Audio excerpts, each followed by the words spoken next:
da, eta gainera horretaz aparte energiaren prezioaren inguruan ere beste neurriak lortu egin dira Europan. Eta hori oso garrantzitsua da batez ere Euskadiko enpresek hazkundea lortzeko aukeria ematen deskuelako. Nik uste dut ontxe bertan kolaborazio zuzena dakagula edo daukatela bai Euskadiko enpresak Eusko Jaurlaritzarekin alde batetik, baina baita ere eta bereziki Espainiako gobernuarekin, eta hori uste dut aipatzekoa dela.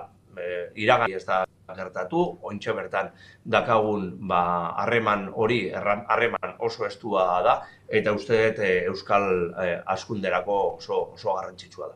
Eta gainera, jasangarritasunarekin zuzenean lotuta dauden diru laguntza horiek dira Next Generationekoak. Andueza jauna, PSeren idazkari nagusia, asko eskertzen dizugu, gaurkoan Hamaika Telebistaren deia erantzutea. Eskerrik asko. Eskerrik asko zuei eta egunon. Ondo izan, bai. Eta trantsizio energetikoaz, klima larrialdiari aurre egiteko eta Errusiako energiaren menpekotasuna gutxitzeko asmotan, Europar Batasunak erabaki du energia berriztagarrien apustua biderkatzea. Hain zuzen, programa berria jarri du martxan, eta haren arabera besteak beste, eguzki panelak izan beharko dituzte, eraikin publiko eta komertzial berri guztiak 2027 urterako. Udane Arbeo. Klima larrialdiari aurre egiteko helburuarekin eta Errusiako energia menpekotasunetik askatzeko Europako Batasunak ezarrita zuen erronka handitza erabaki du, aurkeztu berri duen Repower programaren bidez. There are two challenges we are facing, defining and immediate. The one is climate change and the other one is the Russian invasion in Ukraine. Orain arteko planaren helburua zen CO2 isuriak 45% txikitzea hamarkada bukatzen denerako. Horretarako bidea zen energia berriztagarriak potentziaren 40% izatea 2030erako. Plan berriarekin 40% iritsi nahi dute, baina oraingoz energia berriztagarriak 22% besterik ez dira. Tarte horretan energia garesti egon daitekela onartu du Europako Batzordeak eta ontzat hartu du gasaren prezioari gehienezko muga bat jartzea eta argindar konpainien irabaziak zergapetzea. Helburu hori gauzatu ahal izateko Europar Batasunak azkartu egin nahi ditu energia berriztagarri proiektuak eta indar handia jarriko du Europako Batasuneko eraikinetako teilatuetan. Hala nola eguzki panelak izan beharko dituzte eraikin publiko eta komertzial guztiek 2027erako. Eta Europar Batasunaren finantzaketa izango dute horretarako, 26.000 milioi. Eta 2029erako utzi du etxebizitza berri guztietan panela jartzeko betebeharra. Teilatuen moduko proiektu txikiekin batera, energia berriztagarrien proiektu handiak ere beharrezkoak direla uste du Europako Batzordeak, eta kexu da denbora gehiegi behar dela inbertsioak gauzatzeko. 6 eta 9 urte artean eolikoentzat eta 4 parke fotovoltaikoentzat. Urte betera jaitsi nahi du epe hori, prozesuaren urratsei gehienezko epe bat zehaztuz. Bruselak eskatu die estatukidei parke horiei jar daitezken lekuen zerrenda egitea, alde batera utzita ingurumenaren aldetik balioa duten eremuak.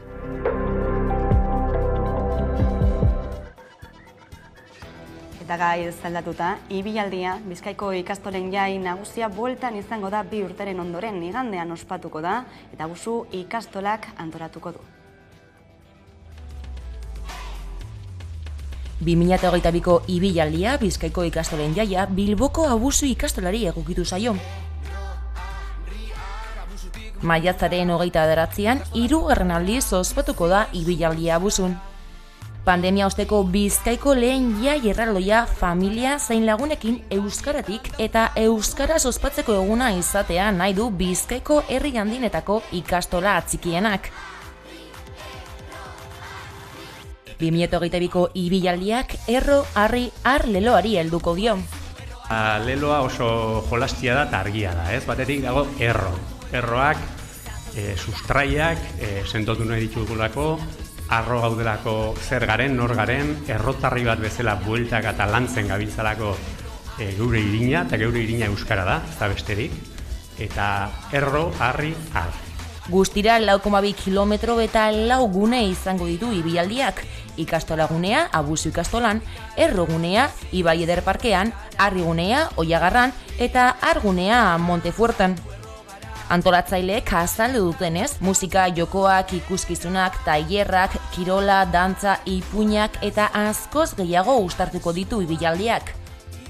Horrez gain, ibilaldiaren zirkuitua eta guneak garbi mantentzea eskatu dute, eta gaineratu dute erasorik gabeko jaia izateko protokoloak landu dituztela.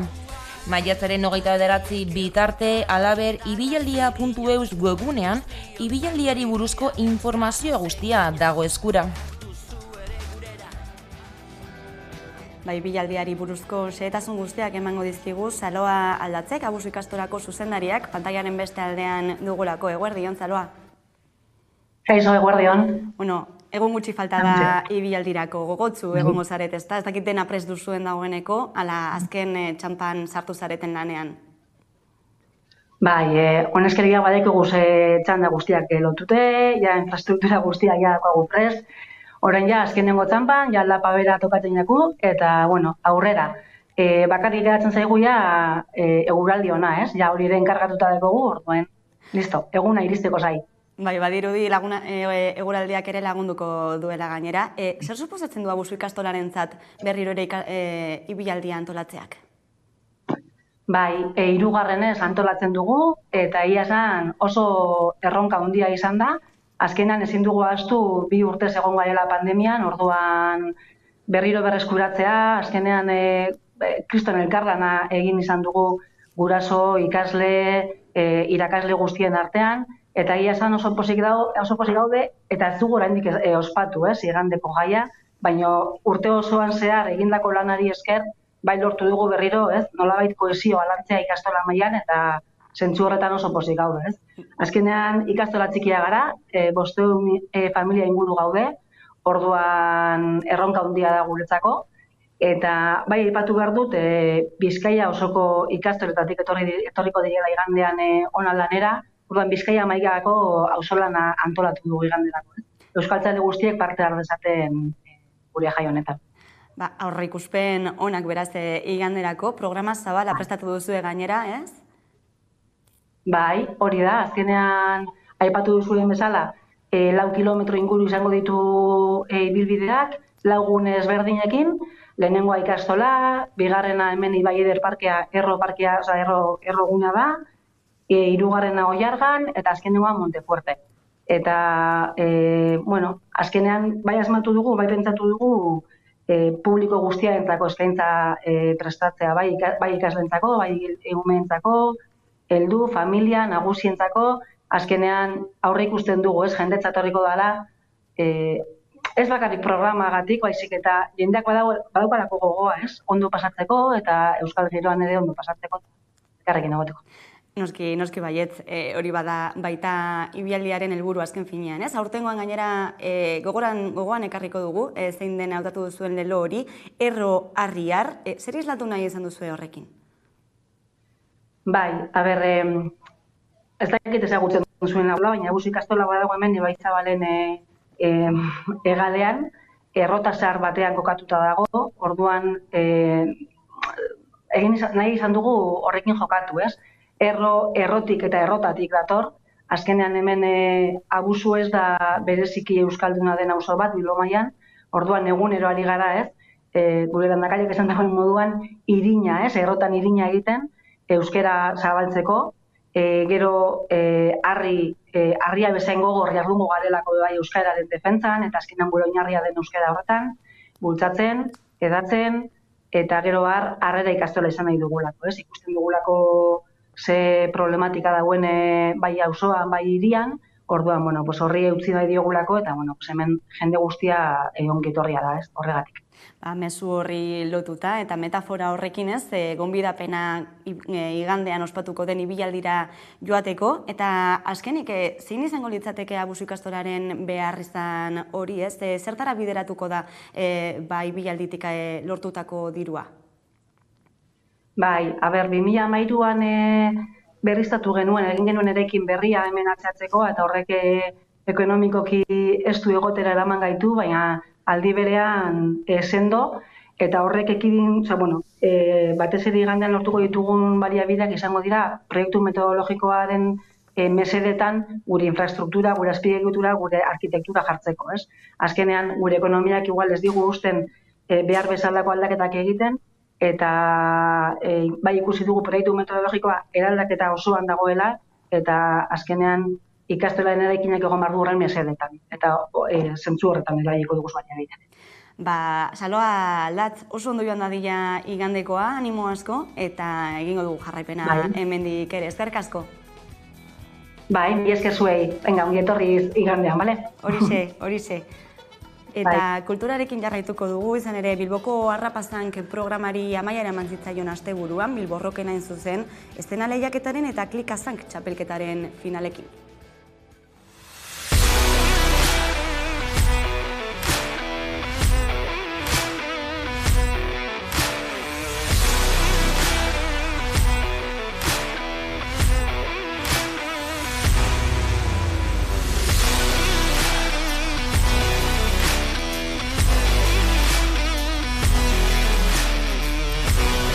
Arrapazank 10-18 urte bitarteko bilbotarrei zuzendutako programa bata. Eta, helburua da gaztetxoen artean euskararen erabilera sustatzea. Eta horretarako, eurentzat interesgarriak diren ekintza erakargarri eta berritzaileak antolatzen dira. Eta, lortu nahi dana da euskara esperientzia positiboekin lotzea.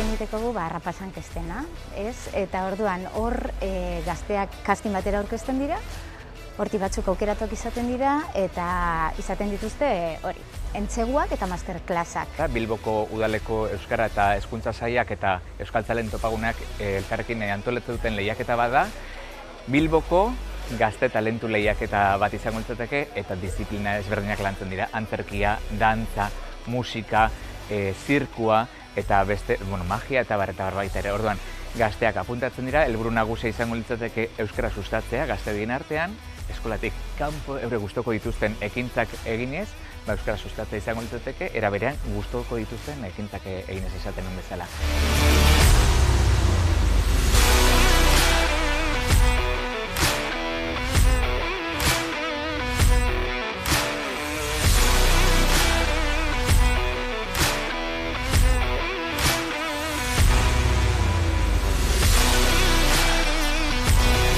Eta, gero ja, azken pausua da gala, azken gala, alde batetik dauz seniorrak, eta bestetik juniorrak. Juniorrak dira 10-13 urte bitarteko gaztetxoak, eta seniorrak 14-18 urte bitartekoak. Eta, gala honetan bi egunetan egiten da, Bilbo Rocken, eta, hor sariak egoten dira, eta aurten berrikuntza moduan, irabazleak aukingo dago aukera, goazeneko castingean parte hartzeko.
Eta bihartik hasita igandera bitartean Gasteizko kaleak barrez beteko dira komedialdia jaialdiaren eskutik.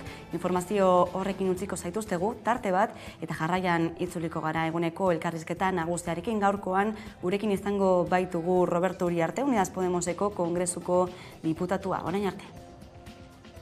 Zer esan nahi du honek? Positiboa dena argidun, enfoke. Azkenik Gasteizek bere umore jaialdia du. Maiatzaren 24tik 29 hiriko kaleak barre algaraz beteta ikusteko aukera izango da.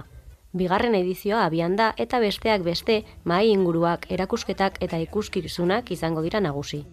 de mayo, aquí y ahora. Sí que quería decir... Besteak beste, Oskar Terol, Jose Cruz Urrutxaga eta Susana Soleto bezalako izenak izango dira holtza gainean. Enfoque positivo. Hemen eta orain, komedialdia etorri ikustera.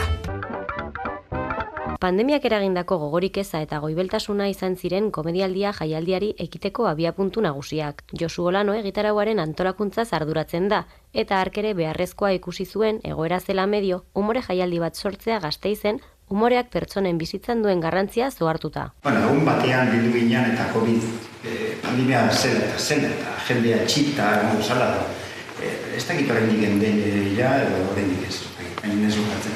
Baina horren inguruan hasi ginen izketan eta esan genuen nahi izan zen hau jendea batez ere eta gizartea eta dana animatu behar dugu eta umore pixka bat behar dugu hemen, ze dana ematen zuen oso tristea zala, oso durbela eta orduan gogoratu zitzaikon jaialdi bat egitea horren inguruan, umore jaialdi bat egitea Gasteizen. Aldarria argia da. Alde batera utz ditzagun arazo eta kezkak eta momentuaz goza dezagun orain eta beti eta herri batekin posible izanez gero. Jendeari esan nahi geniona zen ahaztu zure kezkak, ahaztu pixka batean problemak. Problemak ez dira desagertuko, zuk ez bat dituzu desagertarazten. Beraz, arrege problemekin. Eta horrezigatik azpimarratu nahi genuen, hemen txe. Eta orain txe disfrutatu, oso importantia dara. Eta uste du lortuko gola.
egunero legez, eguneko elkarrizketarei atea irekiko diogu, eta horretarako pantailaren beste aldean, gurekin daukagu Roberto Uriarte, Unidas Podemoseko diputatua, Madrilgo Kongresuan, Madrildik bertatik, eguerdion, ongitorri.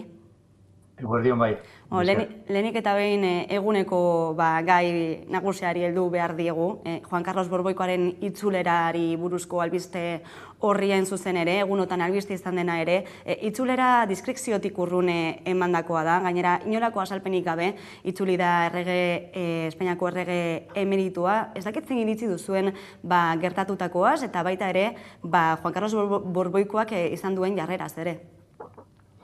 Bueno, ikusten duzu egun hauetan, Abu Dhabira joan denean Felipe semea ere, esan du hitz egin duela berarekin, baina telefonoz bakarrik, ez da gero, Espainian egon direnean, esan du egon dela berarekin zazuelan, baina ez dela geratu lo egiten.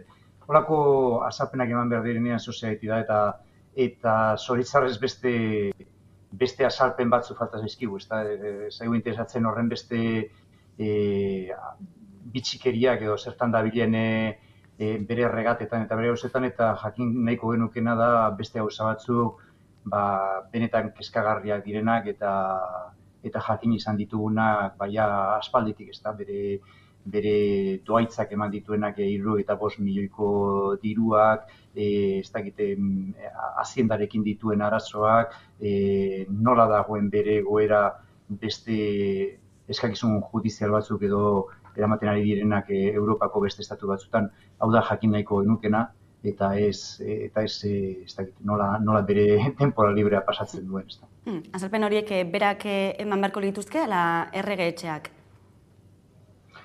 Bueno, alde batetik berak, noski pertsona batek badu lehenengo eta behin bere erantzukizuna, guk horretan ez gaude konforme eta jende askok uste du konstituzioak ematen dion babesa ez doala bere zeregin pertsonaletara edo partikularretara bakarrik dela, nolabait Bretaña handian esan den bezala, bakarrik bere karguaren arabera egindakoak, baina bere kargutik aparte egindako guztietaz ez dauka immunidade hori eta erantzukizun ezik ez dauka.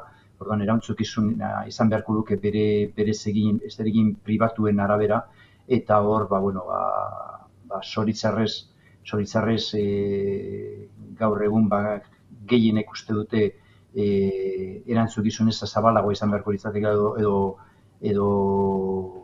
juezek edo normalean auzi botereak uste du zabalagoa dela, eta zoritzarrez ez dauka orain arte zaio erantzukizunik eskatu estatu barruan.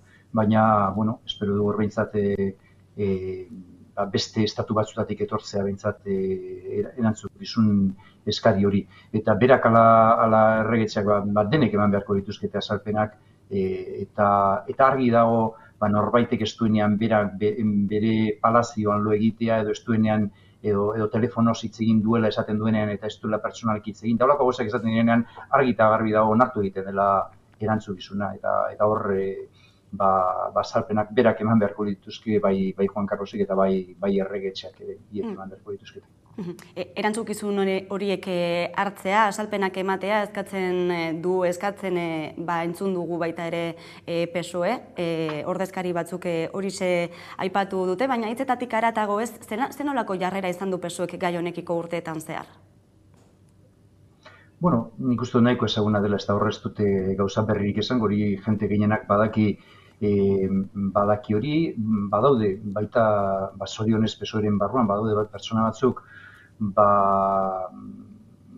beste jarrera badutenak, baina jarrera majoritarioa badakigu gauza hauetaz ez egitea eta alde batera ustea. Zoritzarrez, nik uste dut hor, esate baterako barantxua odon lorza batek edo esan dutela lotsagarria dela herritarren aurrean eman duen irudia eta daukan egoerarekin jendeari burla edo barre egitea dela Galizian edo Galiziara egin duen bidaia eta gainera erregatetan parte hartzera ezer gertatuko ez balitz bezala, ez da onargarria inondik inora eta nik gustatuko litzaidake PSOEren barruan Odon Elorza bezalako jente gehiago gotea eta ez dakit esuko egitea sozialdemokrazia duen tradizio errepublikanoa errepublikan. Hori beste arlo baten esatea dago gertatzen den bezala Errusia eta Ukrainaren arteko gerrari buruz, esatea dago horre egonda Javier Solana alderdi sozialistako eta OTAN zalea ganera atlantista bat, eta esan du balto el fuego bat, eta nolabait hitzarmenetik aparte egon beharko diratekela negoziazio benetako batzuk, eta hor guri tokatuko ditzaigukela, Europari tokatuko ditzaiokela bitartekari lana egitea eta ez gasolina gehiago botatzea. Zoritxarrez, postura hauek ez dute jarraipen handirik alderdi sozialistaren barruan, badaude pertsona batzuk gauza hauek esaten dituztena, baina gehiengoa zoritxarrez beste postura batzuk mantentzen ditu. Bai, esaten genuen batez ere Borboikoaren jardueraren gaineko ikerketa batzordeak eratzaren aurka agertu direlako behin eta berriro. Elgarrekin barkatu, Unidas Podemosetik hemendik aurrera zer proposatuko zenukete gai honekiko zein irtenbide edo zein korapilo askatzeko zein bide ikusten duzue? Bueno, gauza asko. Lehenengo pausutxo bat bakarrik eman da, pausu txikitxo bat bakarrik eman da, eta da zerbitzuko burua, da CNI-ko burua alde batera. Uste, ematen dira gauza batzuk, baina guk uste dugu gauza hauetan gertatu den bezala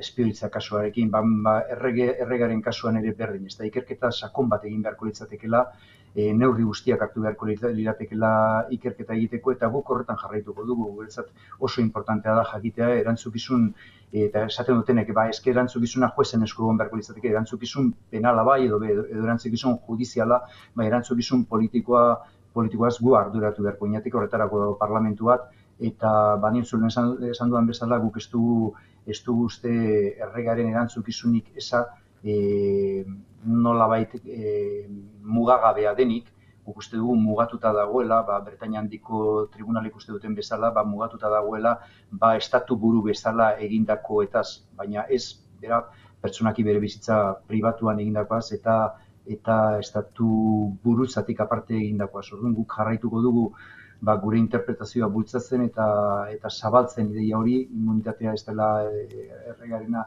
elitzatekela izan beharko mugagabea, demokrazia baten ez delako onargarria erantzukizunik eza mugagabea izatea, eta jarraitu bultzatzen pedagogia demokratikoa egiten interpretazio horren alde, eta ekimenak planteatzen ikerketa egin dadin eta ikerketa batzordeak egon daitezen, baina ez dago bakarrik gure esku, zoritxarrez parlamentuaren 10% bakarrik daukagu, eta indar horrekin aiatzen garaen puntoraino, baina bintzat hori da gure asmoa eta horretan dihardugu, eta guk uste dugu hor aldaketa sakon bat egon dela, historikoki Euskal Herritik eta Kataluniatik aparte ez da egon erregearen kritika sakon bat beste lurralde batzutan, eta gaur egun batez ere gazte jendearen artean badago beste kontzientzia bat, eta inkestek esaten dutenez gazteen artean askoz ere ikuspegi kritikoagoa dago monarkiarekiko, eta gu saiatzen gara hori zabaltzen, ez da. Gaiz aldatuko dugu, Pegasus auziari buruz ere hitz egingo dugu gaurkoan, izan ere aste honetan, ostegunean aurreikusita dago Pedro Sánchezek kongresuan bertan azalpenak ematea, zelatatzen kasuei buruz, zer espero duzue? Bueno, ni enaiz oso optimista gauza hauetaz, ni oro har eta ez bakarrik hemen, baizik mundu guztian uste dute intimitate eskubidea, transparentzia, arrisku gogorrean larrian dagoela, ez dago besterik ikustea zer gertatzen ari den Julian Assangeekin, eta hemendik bidaltzen du dei bat baita bere estradizioaren kontra. Guk uste dugu zoritxarrez transparentziaren alde eta estatu sekretuen kontra lan egiten dutenak gero eta arrisku handiagoan daudela, eta zoritxarrez ordaintzen dutenak ez dira nolabait gardentasunaren, transparentziaren alde lan egiten dutenak, zoritxarrez hauek arrisku gehiago daukate kartzelara joateko nolabait espioitza eta deep statearen kideak baino. Hor badago arrisku handi bat, eta hor ere importantea da pedagogia demokratiko egitea, oso importantea da jentea mentalizatzea nolako arriskupean bizigaren gaur egun, noraino gure intimitatea, gure ez dakit askatasunik pribatuenetara edo esparru pribatuan oraino dagoen arriskuan nola, eta hortan benetan kontzienteak izan behar gara eta ahalegin guztiak egin behar ditugu, baina ni zoritxarrez naiz oso itxarropentsu arlo honetan. Behin eta berriro eskatu duzu ikerketa batzorde bat eratzearen behar hori, PSOEk muzin egin dio proposamenari, zergatik uste duzu ez duela onartu?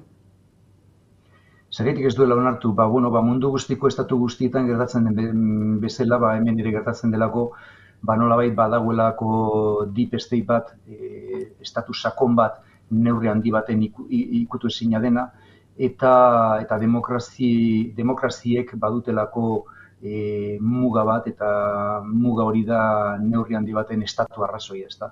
Estatu tradizionalki estatu arrazoia izan dena edo estatuaren ikuspegi jakomino bat, planteatzen duela badaudela edo jendeak jakiteko ezagutzeko eskubidea muga batzuk izan behar dituela eta badaudela gauza batzuk, estatuak egiten dituen gauza batzuk ez direnak ikertu behar edo sekretupean mantendu behar direla. Zoritxarrez mantentzen da ikuspegi hau oso kaltegarria dena gure ustez demokraziarentzat eta demokraziak beharko luke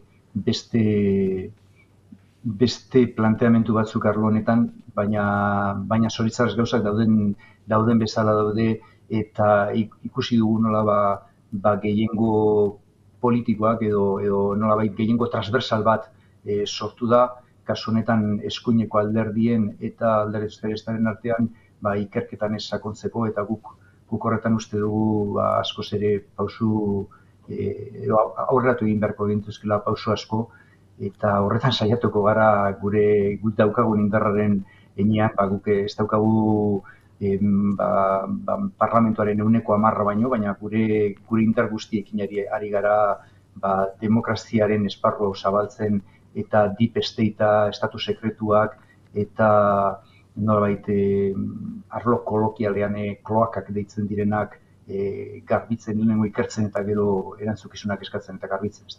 Bai, aipatu duzun bezala, tartean dagoelako frankismo garaiko sekretu ofizialen lege hori, CNI-aren jarduna babesten duena, besteak beste. Aipatu izan duzu sekretu ofizialen batzordearekiko ez duzuela esperantza handirik, ez duzuela itxaropenik bertatik aterako denari buruz, baina zuen uste zertarako balio beharko luke?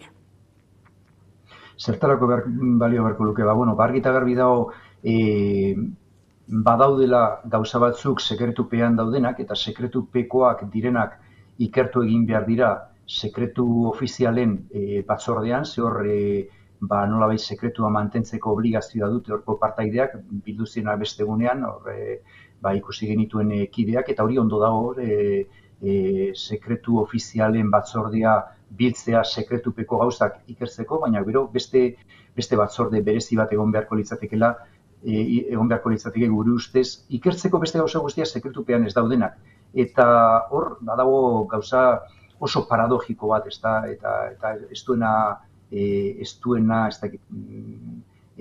logika handirik, eta da Europan ari direla ikertzen, hemen ikertu nahi ez dutena, eta Europan Pegasus ikertzearen alde Europako Parlamentuan agertu dira, hemen kontra agertu direnak, eta gu erasotu egin gaituztenak, eta edozer esaten ari direnak gure kontra, guk eskatzen dugulako hemen ikerketa batzorde bat, eta aldiz eurak hemen onartzen ez dutenak, Bruselasen bai onartzen dute, eta gainera parte hartzen dute, badaude europarlamentario batzuk bereziki alderdi sozialistako eta alderdi popularreko europarlamentarioak ari direnak Pegasusen espioitza ikertzen eta erantzukizun politikoa ikertzen Bruselasen, eta ez dute onartzen inondik inora hori Madrilen egitea, eta gainera Madrilen egin nahi dugun hori edo nahi dugunokaitik edozer esaten ari dira, ikusten ari gara edabideetan gugaitik edozer esaten ari direla, guk hemen ikertu nahi dugulako estatuaren kontra goazela, ez dakiz zeren kontra goazela, ez dakiz zer arriskutan jartzen ari garela, eta gero eurak alde ez bakarrik konforme daudean Bruselas baten ikertzeko, baizik eurak ere barruan daude eta batzorde horretako kideak dira. Hor badago, niretzako ez dago koherentzia handirik onartzea, bultzatzea eta parte hartzea gauza batzorde berezi baten Bruselasen parlamentu baten eta beste parlamentu baten gauza beraren kontra egotea. Niretzat ez dauka koherentzia handirik. Bai, argudio horien atzean dago tartean berriro ere sekretu ofizialen lege hori, ez? Behin eta berriro moldatzeko proposamenak egin dituzue gainera Unidas Podemosetik, gobernuak berak ere iaz adierazi zuen horretarako asmoa, baina ez dirudi posible, ez dakit posible izango den legealdi honetan aurrera eramatea. Nola ikusten duzu, zertan da? Bueno, ez guk bakarrik, guk aurkeztu ditugu, baina beste alderdi batzuk ere aurkeztu dituzte, Euskal Herria Bildu berak, Euskal Alderdi Jeltzaleak lege proposamen bat aurkeztu du honen arabera luzatuz doana Alderdi Sozialista. Hau da, nik uste dut indar politiko askok, edo batzuk, edo behintzat nahiz minoritarioak izan, nahi dugula hemen aurrera pausuak ematea, zehau, azken baten importante bada, oso importante litzateke Pegasus kasua ikertzea, baina kasu berezi bat, zehatz bat ikertzea, baina asko zer importanteagoa litzateke legea aldatzea, nolabait estatus sekretuak edo estatus sekretuen definizioa hain zabalez izateko, ezin izateko edozein gobernuktako edozein ministeriok momentu baten sekretupean jartzea gauza bat, eta jartzea mugarik gabe, denpora mugarik gabe, hau da, mugatu egin behar dira estatu sekretua, bakarrik izan behar da estatu sekretua dena. Ezin da, ez dakit, aitzaki honekin edo zer izkutatu, herritarrei edo zer izkutatu, oso importantea da sekretuen lege on bat egitea. Ez da bakarri lege on bat egitea, baizik lege horren implementazioa ere. Hor, eta zuk aipatu duzu, lege bat daukagula ditadura garaikoa, edo nahiz aldaketatxo bat egin zitzaion demokraziaren hasieran, baina eske demokrazia guztietan, munduko demokrazia guztietan dago deep state deitzen dena, dago estatu sakon bat, neurri baten kontroletik kanpo geratzen dena. Lehen aipatu dizut Julian Assange kasua gaur egute edo Snowden edo hainbeste kasu ikusten direna munduan, zerbitzu sekretuak ikusi ditugu munduko estatu demokratikoak edozein astakeri egiten ikusi genuen bere sasoian Frantziako zerbitzu sekretuek bomba bat jartzen Greenpeaceko itsasontzi bati, edo zer gauza ikusi dugu arlo honetan, eta hor ez da bakarrik lege egokiak jartzea, behar dugu lege egoki bat, eta behar ditugu gobernu ausartak kapaz direnak azken pututaraino eramateko lege aurrerakoiek dituzten eskariak. Orduan, alde batetik, bai lege aldatu beharko genuke, lege on bat egin beharko genuke, lege aurrerakoi bat, eta gero gainera ausartak izan beharko ginateke lege horren implementazioan. Bai, bigarren zati horrek hartzen du bereziki garrantzia, ez da? Aipatzen zenuen estatu sakonaren aurrean, bestela zein punturaino izango luke eraginkortasuna, erreforma edo balizko erreforma horrek, sekretu ofizialen legeari buruzko erreforma horrek? Hori da problemarik handina askotan daukaguna. Kasu honetan lege txarra daukagu. Baina beste kasu askotan baditu lege onak edo nahiko onak, kasu batzutan oso onak ere, baina ez dira euren osotasunean implementatzen. Hau da, gure sistema demokratikoan akats gogorragoa da. Lege txarrak eukitzea baino askoz ere akats gogorragoa da dauden legeak ez direla betetzen. Edo bakarrik betetzen direla batzuntzako, eta boteretzuentzako eta beste pertsona batzuntzako ez direla betetzen. Hori da problemarik gogorrena. Legeen implementazioa konparatzen badugu, lege txarrak egitearekin konparatzen badugu, askoz ere problema gogorragoa dugu legeak ez betetzea.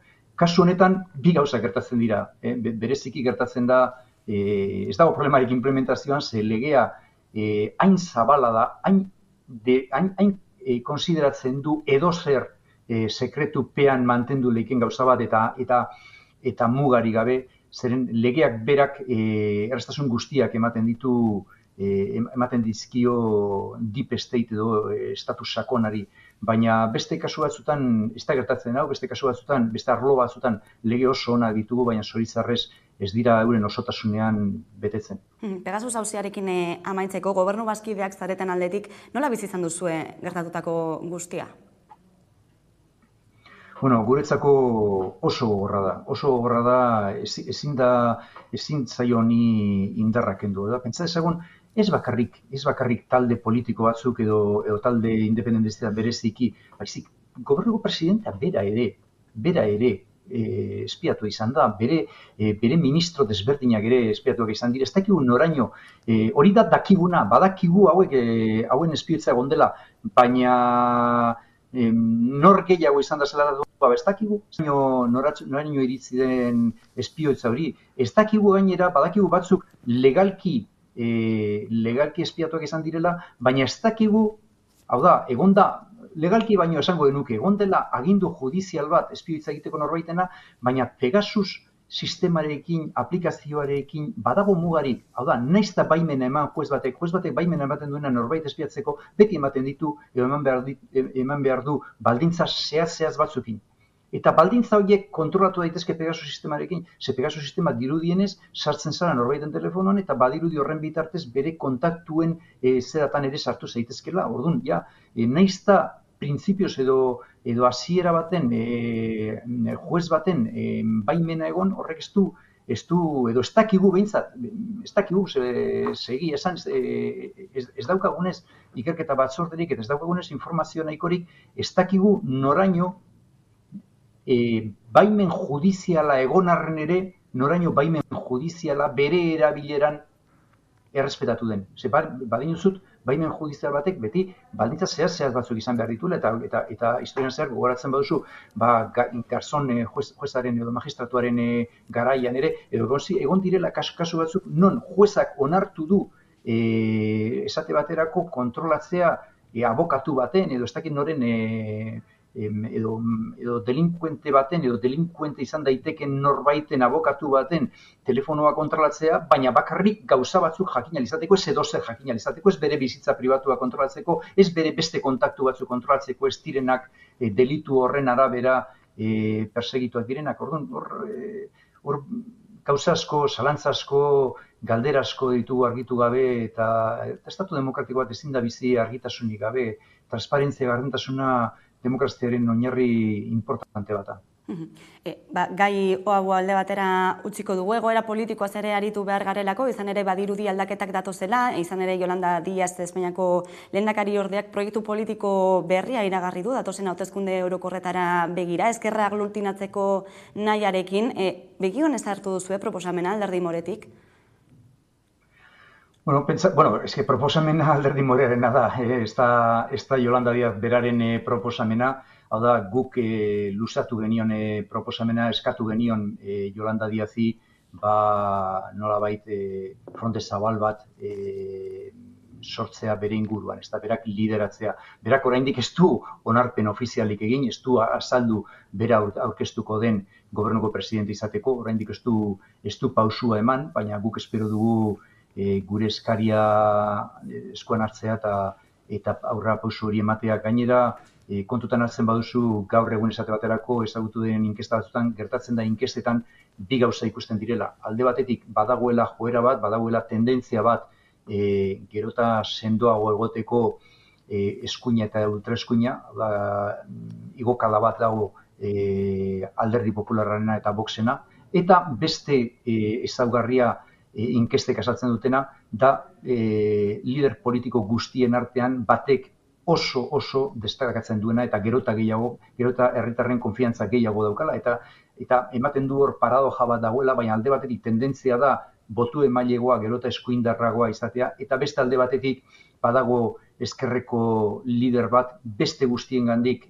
disparatuta dagoena, eta oso baloraziona duena herritarrengan. Orduan, honek nire ustez adierazten du Pablo Iglesiasek luzatu zion eskaria Yolanda Díazi egokia izan zela, erabaki egokia izan zela, eta nik uste dut ondo legokela oso itxaropentsua izango litzatekeela bai eskerreko alderdientzat eta bai estatu plurinazionalean sinisten duten pertsonentzat Yolanda Díazek onartzea eta bere burua aurkeztea gobernuko presidenterako.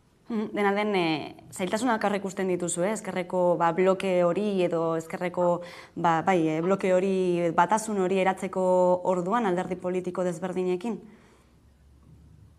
Bai, ez dago inoiz hau ezin daukatu, beti aldaketa bat dagoenean eta beste nolabait beste paradigma baten sartzen zarenean, beti batez ere hasiera baten, beti pieza bakoitza bere lekuan sartu arte, beti egoten dira hor frikzio batzuk, ezta?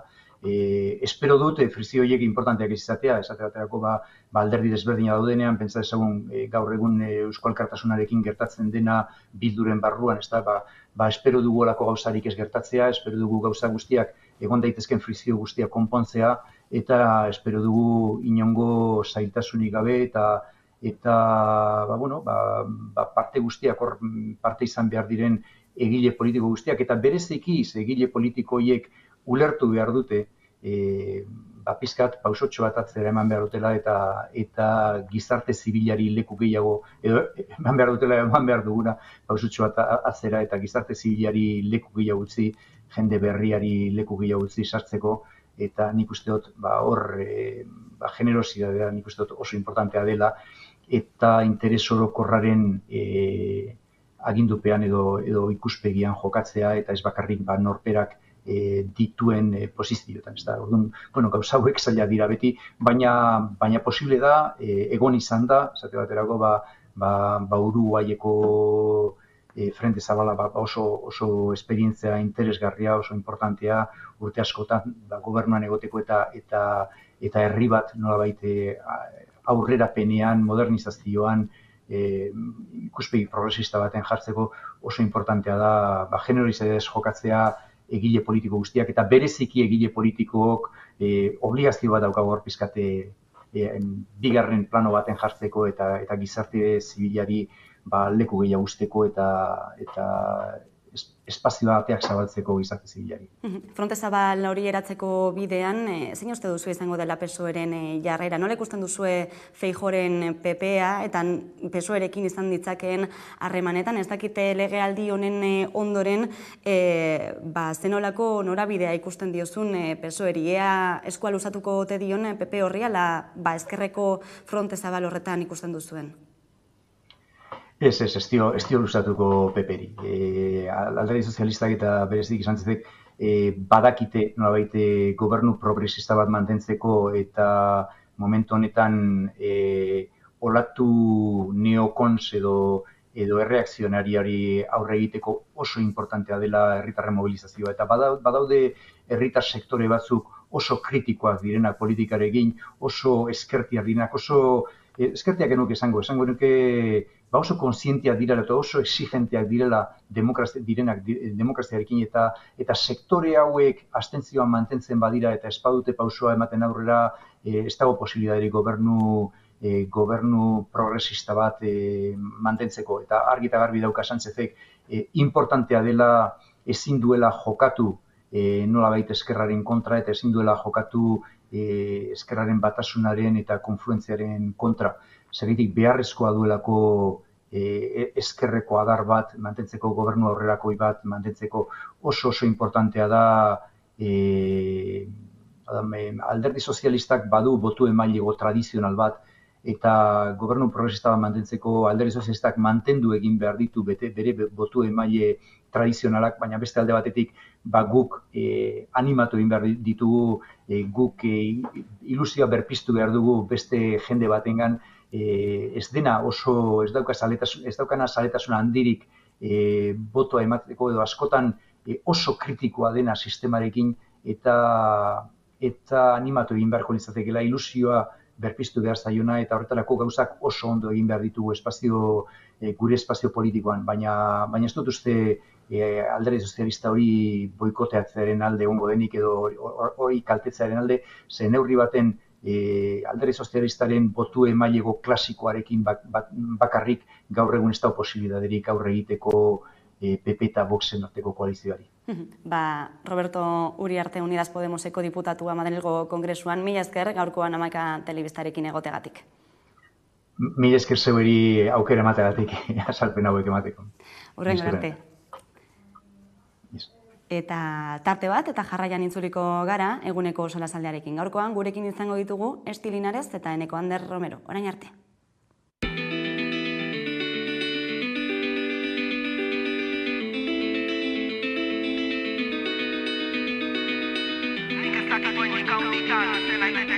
Baina ikusiko nuke guztatik Euskal Eskola Publikotik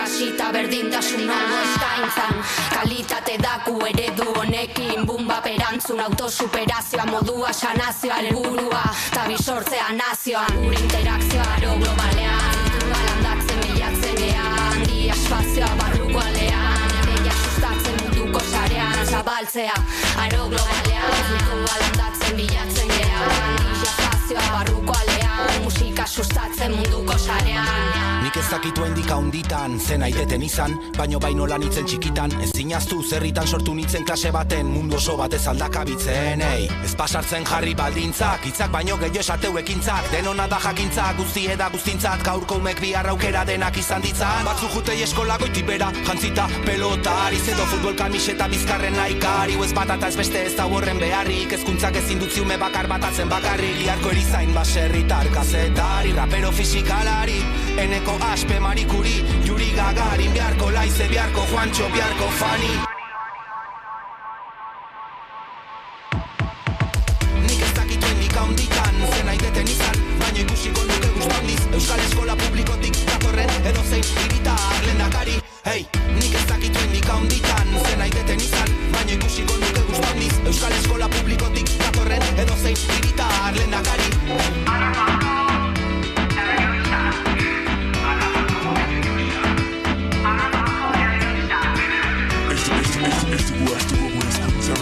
Zaindu dezagun denon artean hainbeste urtez izan dena Gure territorio librea,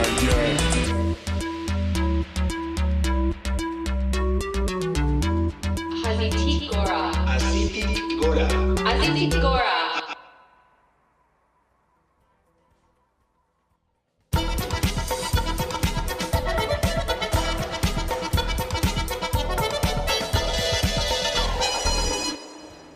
Eta egunero lege solasaldiari ekingo diogu. Horretarako gaurkoan gurekin ditugu Esti Linares, eguerdion. Eguerdion. Eta Neko Ander Romero, kaixo. Bueno, lehenik eta behin Madrilera begira jarriko gara, Espainiako errege emerituaren itzulera horri helduta, zalaparta sortu duelako azken egunotan, gaurkoan ere sartzuelara itzuliko delako, bere zera, Felipe Seigarrenarekin elkartuko delako, nahi dute zalaparta handirik ez sortzea, baina kontrakoa gertatu da azkenean, Daviden aldetik.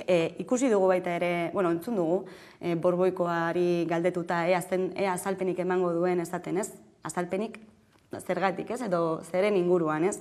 Beraz, geroz eta rabotze gehiago sortzen ari da. Gaurkoan gurekin izan ditugu Eneko Andueza, PSren idazkari nagusia, baita ere Roberto Uriarte, Elkarrekin Podemos, Unidas Podemosen diputatua kongresuan, biei galdetu diegu horri buruz.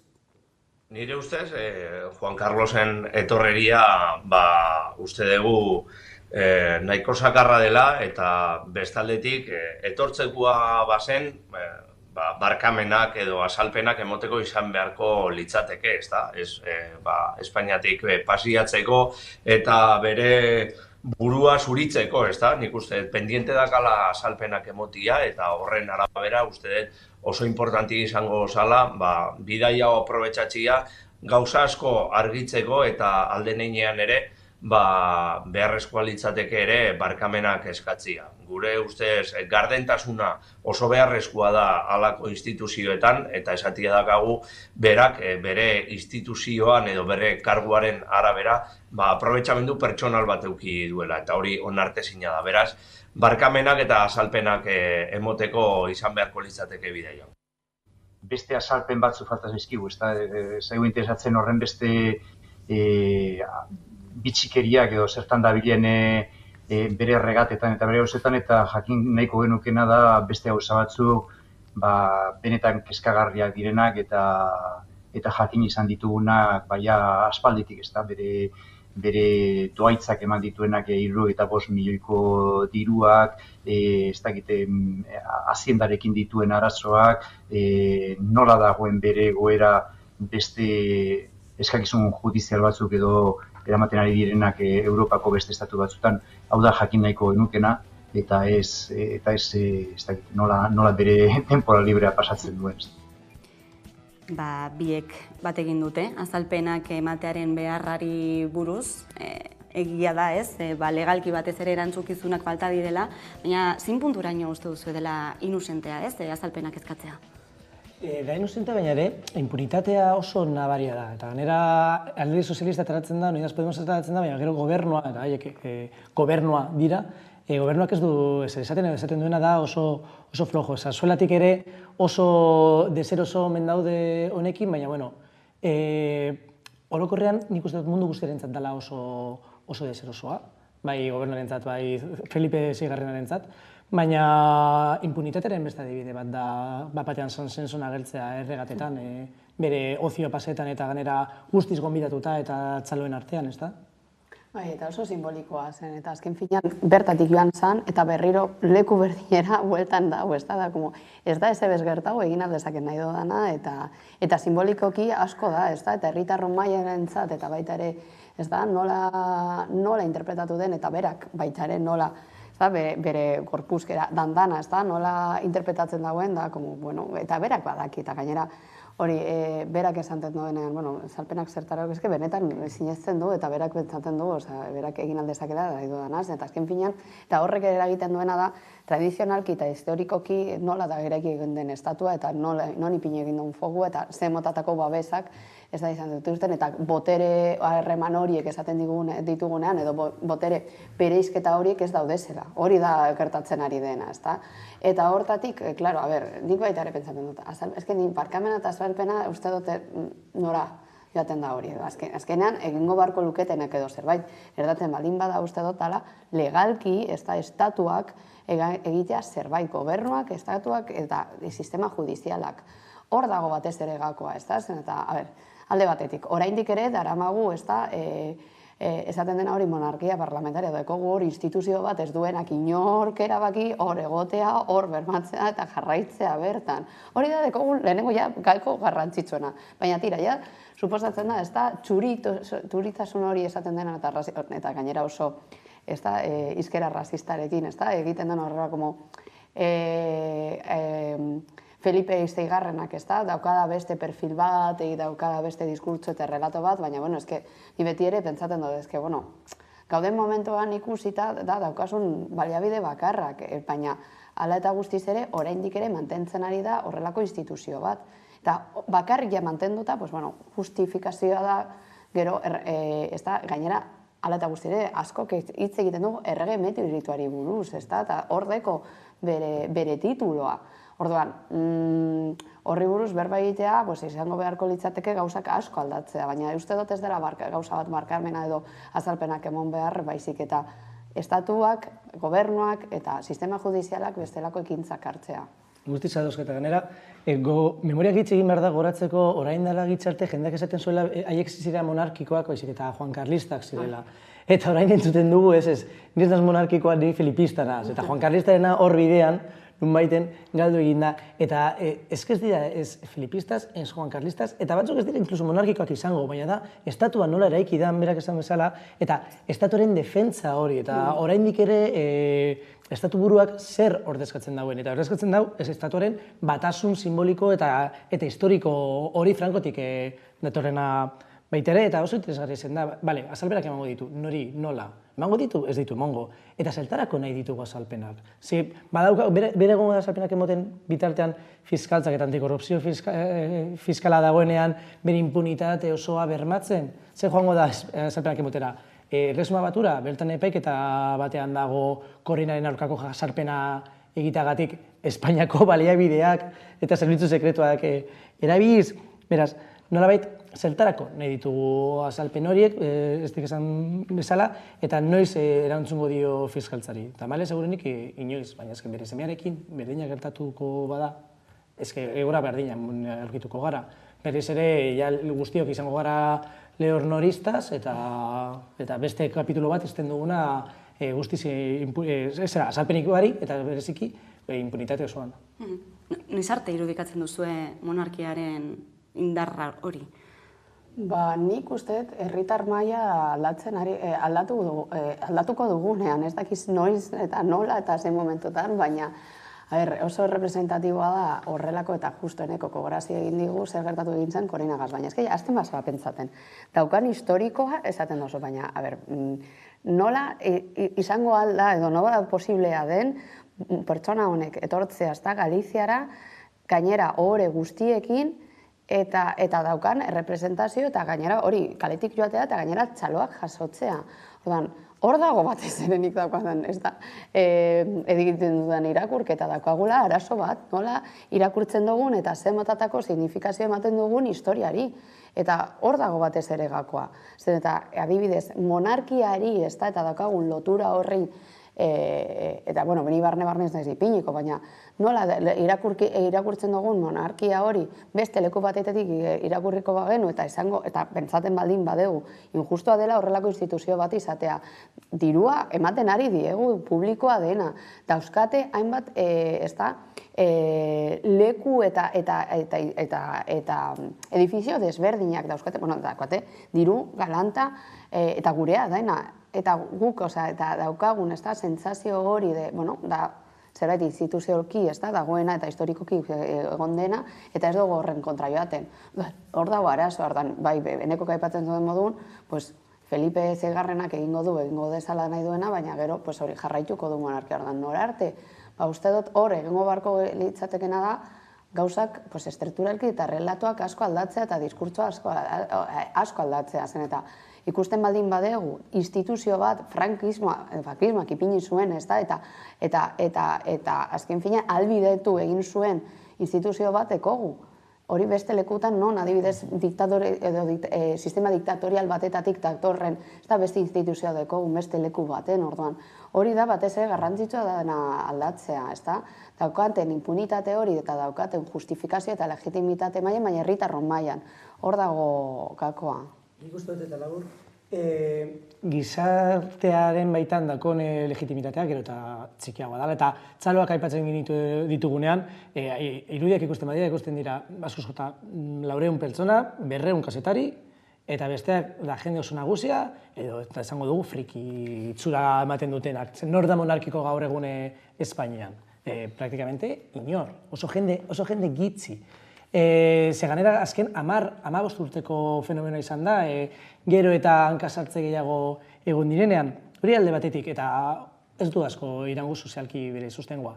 Politikoki alta, nik uste dut hor monarkia paratxokez bezala erabili izan dela bai alderdi popularren artetik, baina baita ere soeren artetik. Hor da konstituzioaren paratxokez gisa aurkezten dute monarkia, eta hori da, lehenengo kandadoa ireki behar dana beste guztia irekitzeko. Orduan, hau ezin da ireki, ze hau irekitzen badugu, beste guztia etorriko da atzetik. Eta jarriko da dudan, ez bakarrik monarkia, jarriko da estatu eredua, jarriko da konstituzioa bera, jarriko da estatu egiturak. Eta nik uste dut horregatik, maila politiko instituzionalean, hainbeste babesa dekola monarkiak orokorrean.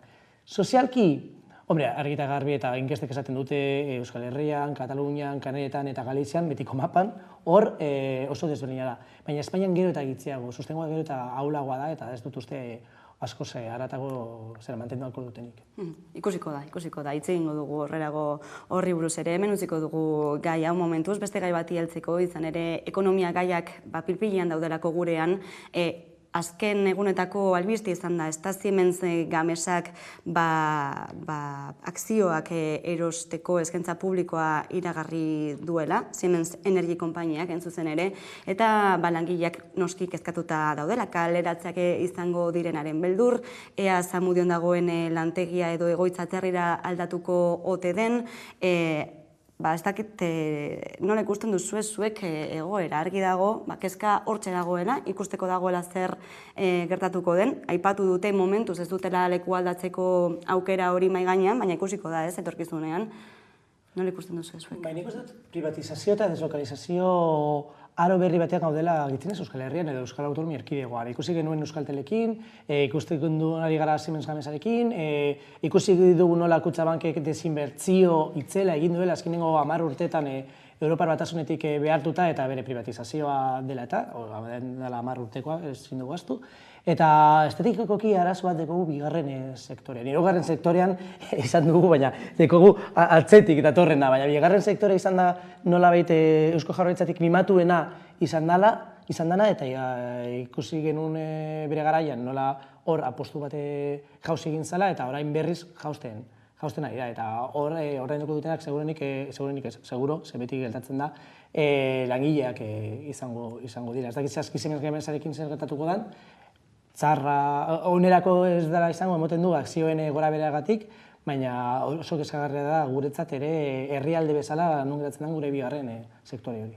Hainbat adibide daude, ez? Barkatu ez. Bai, enekorekin bat nago, ez da, eta hori da, berak planteatzen duen nola ibilbidea, nola markatu egin den lehenengo eta bigarren sektorea, lehengoa jadanik ia guztiz desagertuta dago, ez da, eta horatzen dut orain dela gutxi uste dut maila honen inguruan egon ginen hitz egiten nola, ez da, adibidez lehenengo sektora nola promozitu zer egin aldezakegun, eta klaro, eta oso zaila da, zen eta guk geu gazte modun, ez da, ez gara ikusten horrelako sektoretan. Baina gainera nik hori buruz ipentzaten, eske bigarren sektorea ibilbidean dago, ez da, eta nola bultzatu eta nola ekintzak egin gauzak orekatzeko zen, eta azken finean hor geratzen dira hutsune batzuk, eta asko ibilbidea markatzen digu, ez da, hirugarren sektoreetara. Ondo edo txarto ez dakit, baina egia da, bigarren sektorea daukan, ez da, hutsune eta dauzkan lan eskaintzak, eta dauzkaten, ez da, baliabideak garrantzitsuak dira baita ere, eta horre uste dut, Eusko Jaurlaritzak ibilbidea markatu egin behar du modu baten, eta bestelako sostengoak emotea. Bai, zerbait. Esango nuen. Azkenean, bigarren sektoren inguruan hitz egiten duguna ganera Euskal Autonomia Erkidegoan, bereziki Bizkaian eta Gipuzkoan, ezin dugu hitz egin krisi sakon baten inguruan, hainbat sektoretan bai azeriak eta, hitz egin dezakegu mundu mailan nola dauden, baina EAEko enpresak eta bigarren sektoreko enpresak oso punteroak dira eta oso irabazi asko dituzte. Arazoa da, haien irabazietan ez dutela ikusten margen handiago lortu dutenik. Baina da margen kontu bat. Irabaziak badituzte. Eta diru publikorekin erikatu dituen enpresak izan da, diru publikorekin erikatu enpresak zuzenean edo bere garaian BBK edo kutsaren bidez egin izan da zala, orain esaten dizute, itziko dugu eta bagoaz Madrilera. Eta bestela bizi gara, mehatzu baten pean, nun BBVak erabakitzen du nola izan behar da fiskalitatea EAEn, edo Petronorrek erabakitzen du nola izan behar da politika energetikoa EAEn. Eta dekogu edo txantajea edo badoaz, eta galtean diru publiko zelikatzen ditugu. Eta ez da jende, ez dakite, estatu batuetatik etortzen dana, da gure alderdi politikoetan egondako jendeare hor badago. Beraz, da puzle oso konplexu bat eta interes oso zehatz eta markatuekin. Beste adibide bat Alkontzakoak, ez? Bergarako lantegiko Alkontza Irizarreko langileak. Magreba mugagabean daudelako apirilaren amaieratik, bihar izango dute gainera epaiketa hori, ebazteko azkenean kaleratzeak egingo diren ala ez, argudiak baldin badaude, bihar ikusiko da beraz, baina bitartean greba mugagabean daude eta langileek salatzen dutena Eusko Jaurlaritzaren politika industrialen falta. Entzungo dugu urko Herrera Lab sindikatuko ordezkaria. Irizarrek Alkontzako langilerekiko erakusten ari den mespretxua eta erakundetatik daukagun isiltasuna salatzera. Onartezina da Alkontzan bizitzen ari den garena. Onartezina da herri honetako langileak jasotzen dugun eraso etengabeak. Eta onartezina da herri honetarako dagoen industri plan bakarra, Arantza Tapia sailburua soilik ETBn agertzen izatea, PNV eta PSOE hau da, zuen herri eredua? Hortxe Lab sindikatuko ordezkaria, oso kritikoa agintariekin eta egindako politikekin. Nola ikusten duzue afera? Bueno, Irizarrena nik uste dut dela berezik izan granteaz, Irizarre enpresa, adibide bezala jarritako enpresa da, Eusko Jaurlaritzagatik, orain dela hilabete bat, bi hilabete eta insignia bezala eramaten da Irizarre munduan zehar, baina eskimoten du Eusko Jaurlaritzaren industria politika bakarra, edo gitzinez greba baten aurrean dekon politika bakarra dela ertzaintza bidaltzea. Etu bat zen ikusi genuen bezala, gero etu bat zen epaiketa irabaziarren Eusko Jaurlaritzaren eskuartze bakarra izan zen ertzaintza bidaltzea. Eta ez zuen bidali ikusteko ea eskirolajea zegoen edo zer gertatzen ari izan, ez bakarrik grebanen aurka egiteko. Eta grebak da Eusko Jaurlaritzaren politika industrialean arazo nagusia emoten du. Ez dakiz zer gertatuko den epaiketa honetan, baina Alkonce edozein kasutan dirua emoten zuen egindala urte egitzi batzuk arte. Bapatean ez du dirurik emoten, ze ez daukate lana, ze irizarrek ez die bideratzen lana. Eusko Jaurlaritzatik zer esatea esperagarria esan, ez da? Bai, eta nik baita ere hor pentsaten ari nagona da klasismo puntu bat dagoela, ez da? Zen, eta azken finean beste sektore batzuk edo hirugarren sektorea eta noli pintzen dugun, eta klaro, hor batez ere adibidez, ateak izteak, zer suposatzen du. Zer motatako langileria eta zer motatako klasean mugitzen diren pertsona hauek eta kolektibo hauek. Eta hortatik baita ere da, haiei entzuten, ez dute fokua ipintzen, ez ditugu ekintzakea sortzen. Bai, ez dira, da, badirudi orain momentu honetan non Euskal Herrian, ez da, bigarren sektorea garrantzi handia eduki egin zuen momentu baten, eta zen bultzada eta bulkada eman zuen, ez da, herriari orain gaude fokua prestatzen beste lekutan, eta beste espazioetan, eta beste sektoretan, eta bestelako bidetan. Eta horregan langilea guztiz, ez da, babesgabezian geratzen ari dira, ez daukate ekintzarik, eta dago segurtasunarik batez ere gobernu mailan, eta ez dituzte ekintzak, eta horrek ekartzen duena da, baita ere klasismo puntu bat, eta da, langeria de, zuek orain ez daukagu fokua zuen ipintzen eta gaude beste gauzetan, ez da? Eta adibidez, beste sektore bat itziko aleko du, baina ateak edo beste, ez dakit, enpresa handi bat, ez da, multinazional bat, horrelako gainera garrantzitsua dekona eta gainera zein fokutan, beste gauza bat izango litzateke, ez da? Eta, bigarren sektore horretan mugitzen diren, ez da? Gainera da, oso, esango ditugu, kolektiboaren ezaugarri oso bereziak dituztela. Eta horrek hartzen ari dagoena da uste dut baita klasismoa.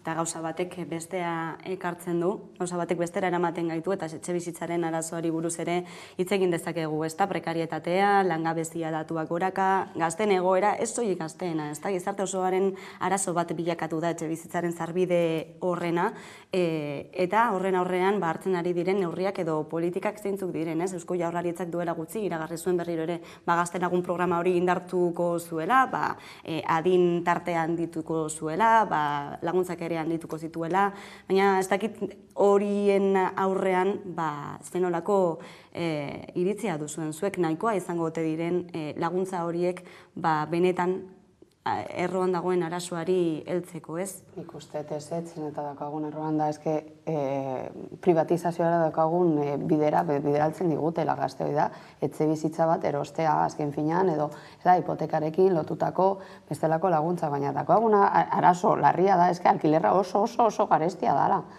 Oso garestia dela, gaudela pentsaten, klaro, azkenean ia gehienok pentsaten dugu hobeto, eskontzea hipoteki batekin, alkilerra batean sartzea baino, eta dauzkagun egoerak, dauzkagun baldintzak, da, zinezkoa da alkiler batera jotea orduan.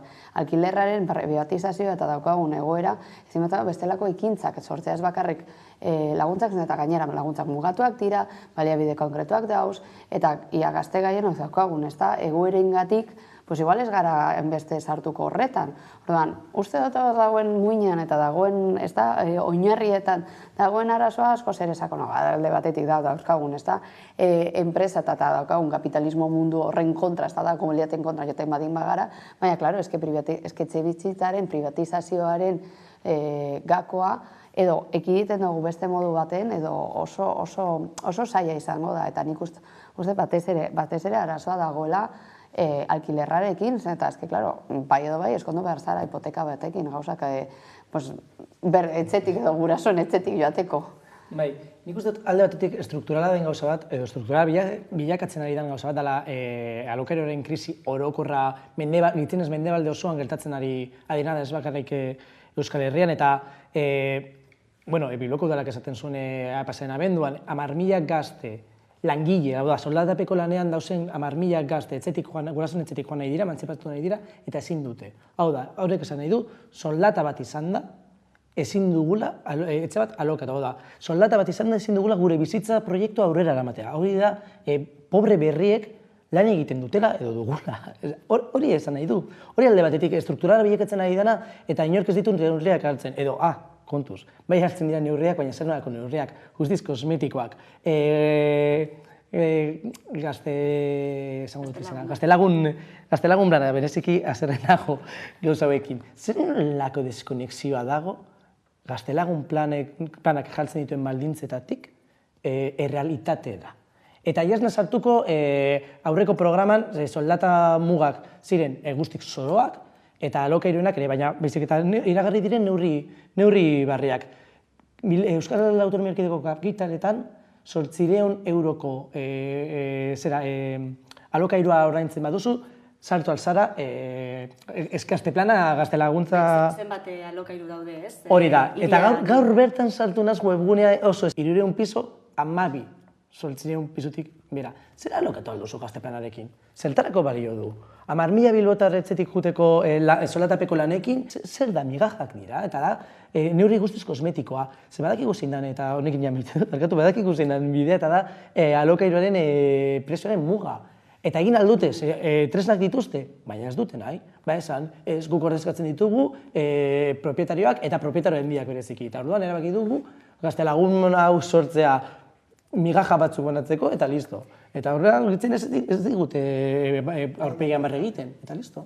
Hemen utziko dugu gaurko hausnarketa gaurko solasaldia, eskerrik asko Estilinarez, eta eskerrik asko Neko Ander Romero beste bien gurean izateagatik, eta jarraian eguneko albiste nagusiak Karolina Suarez lankidaren eskutik ondizan.